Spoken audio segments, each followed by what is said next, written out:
Assalamu alaikum everyone. As you can see, I am outside Masjid al-Haram in Mecca, Saudi Arabia. It's a beautiful afternoon, albeit pretty hot, 40 degrees, although apparently that's not nearly as hot enough for the people. They're used to even more higher temperature than this.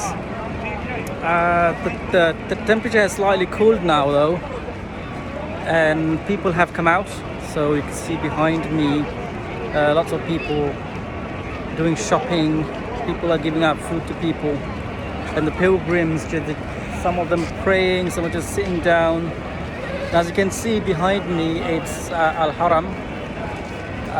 These are the gates of Al-Haram, so you would walk through them, and if you continue walking, at center of the masjid, you would see Kaaba. It's very, very busy, constantly, literally constantly. Even when it was really hot in the midday, there are plenty of people out and about. So when the adhan is given, the call to prayer is given, everybody is just pouring in the masjid. Literally the way you would see ants are going in their homes when they're making their way to their homes. And then similarly, once people have prayed, you can see from all the gates, everybody is pouring out, literally just pouring out. It's difficult to guess when the people would stop coming out, because it's a masjid, it has a huge capacity, but when you see rows and rows of people are coming out, it feels like there is an infinite number of people inside. Within the immediate vicinity of the masjid, you have lots of hotels. So you would have the clock tower. This is the clock tower. You can't see the clock because it's right above me. So these are the clock tower complex. You can see they are sort of similar shape and color. All right, and following them, you can see the mountains behind. So they are very barren. I don't see any trees or any vegetation. There's very little rain here, so it's not surprising that there is not much vegetation.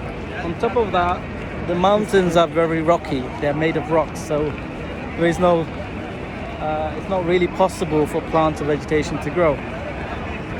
So as I've showed you earlier, that's the Masjid al-Haram, and on this side you would see more hotels.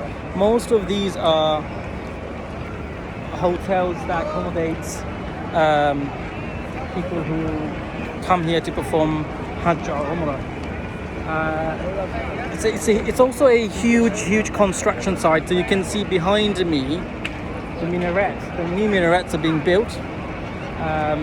So there's two here, and there's some work happening on this side as well. I think they've built this one just recently because they look pretty new, and there's lots of work going on inside the masjid as well. So it's a huge masjid. It's a huge building.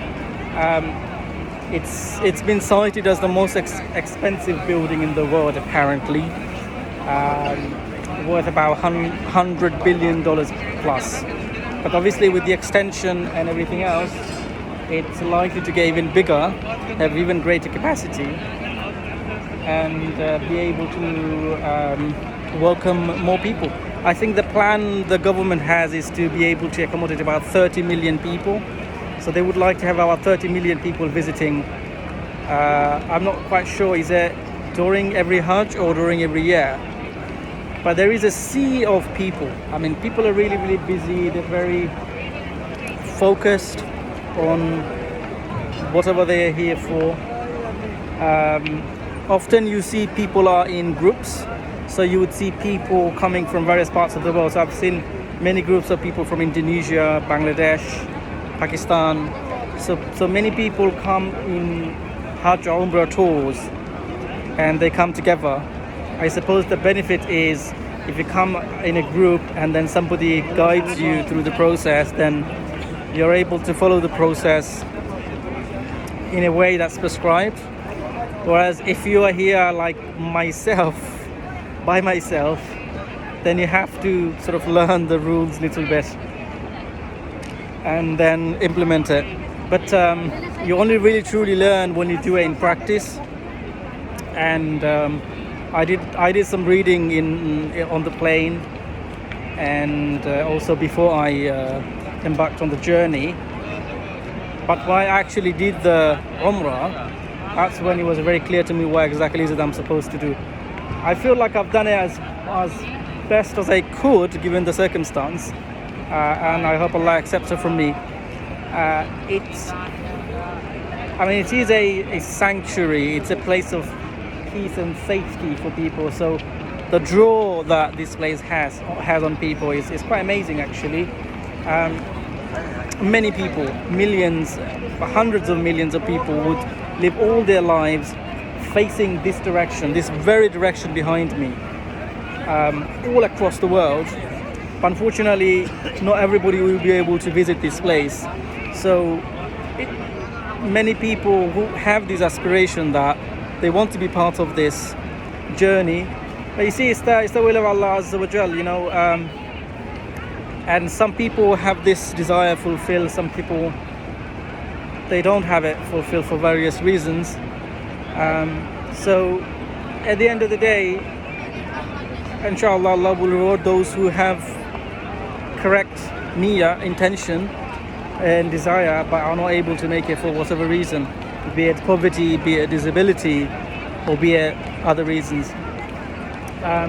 My first impression was, when I was doing Umrah, my first impression was that if somebody is planning to do Umrah or Hajj, although I don't actually know much about the rituals of Hajj, although I suppose some of them are similar to Umrah, my advice to people would be, it's best perhaps to do it the earliest possible opportunity, and even better if you can do it while you are in a very good physical shape. Because as you can imagine, there is no shortages of people here. The crowd is heavy. The crowd is particularly heavy around Kaaba.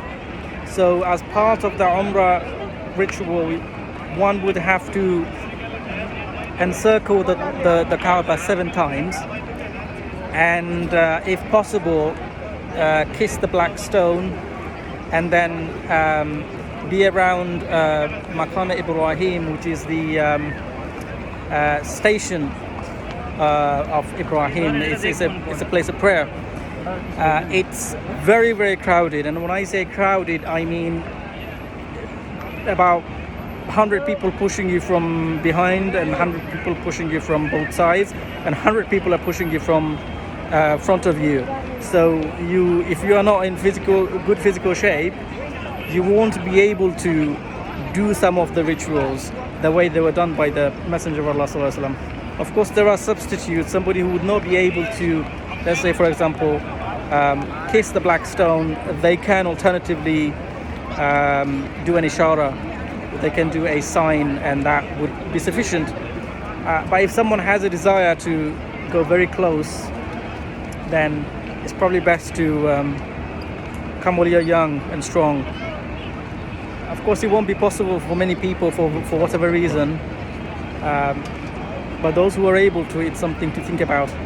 But in any case, there are lots of facilities available for people who are not physically very, very well. I mean, there are lots of wheelchairs around. They employ lots and lots of people, and they do seem to be very helpful. So there are people in wheelchairs who are performing the various rituals, and whenever they need help, there are people here to help them. And it's I only came last night actually. So I'm still a very new visitor to this place, I suppose. But it feels like it's something that I've known for a very long time, even though I haven't physically been here.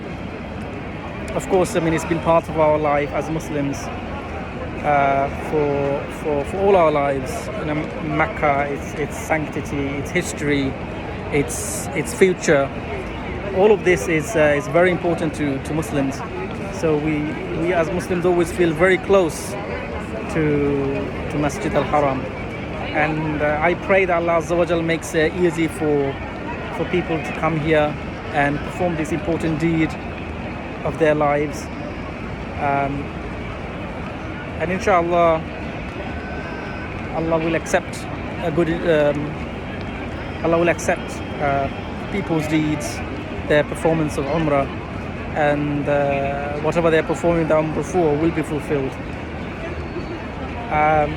One more thing that I've noticed, that there are lots of people, lots of foreign workers here as well. I mean, you see a sizable Bangladeshi population here as well. Young people, around my age. So, I mean, it does seem to be quite tough for them. I mean, there are lots of poor people too, by the looks of it. And may Allah help them, people have capacity, then, it's well worth giving out in charity in places like this. I mean, it's very close to the house of Allah Azza wa Jal, and when people are here, they have a strong intention to worship Allah Azza wa Jal, and they would have made a very difficult journey in many cases. So it's something to think about for those people who can afford. So inshallah, Allah Azza wa Jal will make things easy for all of us, and we can move on to the next journey of our lives, and we will succeed until Allah Azza wa Jal grants us Jannah.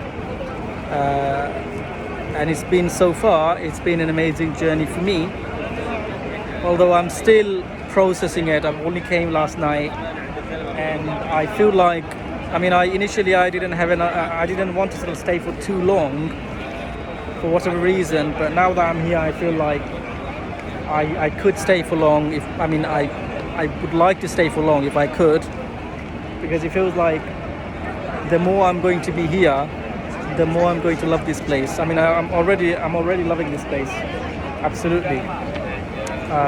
It seems like this place would only grow on you, and if you attach yourself to this house of Allah Azza wa Jal, this sacred sanctuary, then in return this place will pull you closer as well.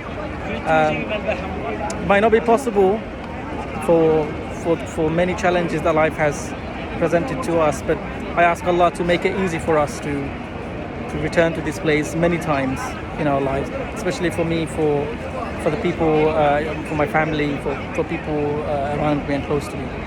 So may Allah accept this from me, and may Allah accept it from everybody who's here. Assalamu alaikum.